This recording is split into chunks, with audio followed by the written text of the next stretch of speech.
বান্দারে যদি দুশ্মন বেড়ে যায়, আত্মীয়র ভিতরও দুশ্মনের সৃষ্টি হয়ে যায়, রক্তের মানুষও যদি তোর সাথে জুলুম করে, বেঈমানি করে, মন ছোট করিস না।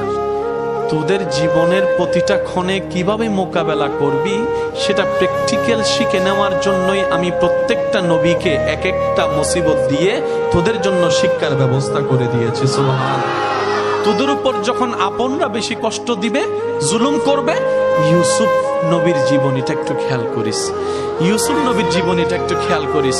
ওনার আপন রক্তের ভাইয়েরা কি পরিস্থিতি ওনাকে করেছিল যে কুফের মধ্যে ছোট বাচ্চাকে ফেলে দিয়েছে, কিন্তু আমি রব তাদের সেই প্ল্যানিংটাকে নষ্ট করে দিয়ে যারা ওনাকে কুফে ফেলে ধ্বংস করে দিতে চেয়েছিল, আমি সেই ইউসুফকে মিশর পর্যন্ত পৌঁছাই দিয়েছি।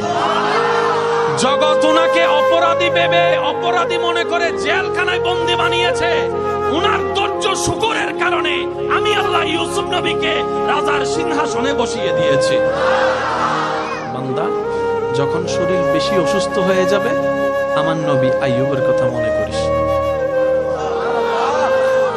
যখন তোর মানসিক যন্ত্রণা একটু বেশি বেড়ে যাবে, আমার নবী ইব্রাহিমের কথা একটু মনে করিস। যখন তোর দিক চতুর রাস্তা বন্ধ হয়ে যাবে, চতুর্দিকে তুই অন্ধকার দেখবি, তখন আমার নবী ইউনুসের কথা একটু মনে করিস।